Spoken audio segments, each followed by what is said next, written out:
అబ్బో ఇక్కడ కేజీ చీరలు కొంటే అర కేజీ చీరలు ఫ్రీ అంట. మంగళ్య షాపింగ్ మాల్ కేజీల్లో సేల్, టన్నుల్లో ఆనందం.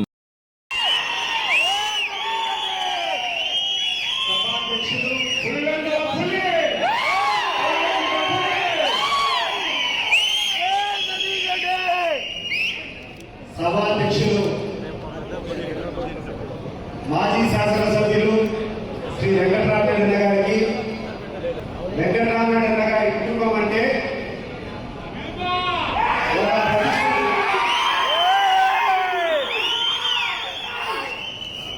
ఎక్కడైనా ఏ ఊళ్ళో అయినా ఒక కుటుంబం నుంచి ఒకసారి ఎన్నిక కావడం అనేది అప్పుడప్పుడు చూస్తాం.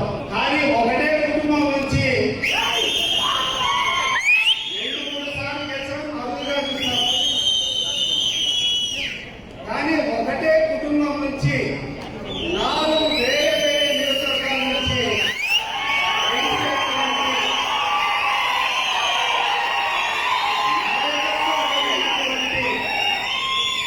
కుటుంబం ఎల్లారెడ్డి గారి కుటుంబం నుంచి వచ్చినటువంటి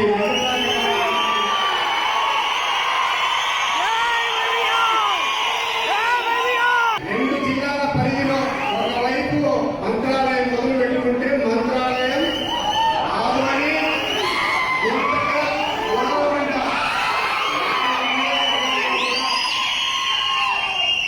ప్రజల గుండెలలో ఆదరణ కలిగినటువంటి కుటుంబం అంటే వాళ్ళకు ప్రజల పట్ల ఎంత అభిమానం ఉందో, ఎంత ప్రజలతో మమేకమవుతారో వాళ్ళ యొక్క ప్రవర్తనే ఒక ఆదర్శంగా చెప్పినందుకు కూడా గుర్తు చేస్తున్నాను.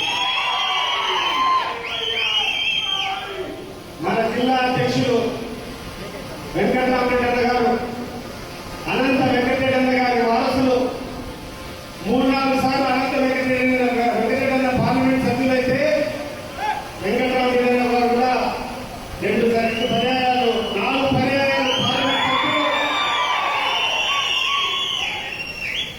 శాసనసభ్యులుగా ఇటువంటి ఘనత కలిగినటువంటి కుటుంబాల వారసత్వం కలిగినటువంటి వ్యక్తులు వేదిక మీదటువంటి గాలి లింగప్ప గారి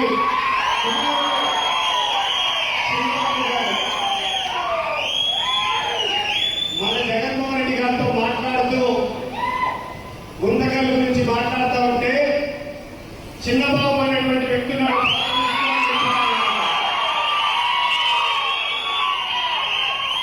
అంటే ప్రతి ఒక్క నాయకుని గురించి కూడా చాలా వివరంగా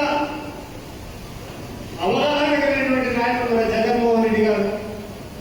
వేదిక మీద ఉన్నటువంటి శైలజ నాథన్న కాలేజీ లైఫ్ లో నుంచే ఒక కమ్యూనిస్ట్ నాయకునిగా ప్రజలు పడేటువంటి కష్టాలు, విద్యార్థులు పడేటువంటి కష్టాల మీద పోరాటం చేసేటువంటి వ్యక్తిగా, కాంగ్రెస్ ప్రభుత్వంలో మంత్రి పదవి చేసి మంత్రి అనుభవం లేనటువంటి వ్యక్తి శైలజంగా ఇటీవల మన పార్టీలోకి రావడం మనకందరికీ కూడా చాలా గొప్ప అసెంబ్లీ కూడా.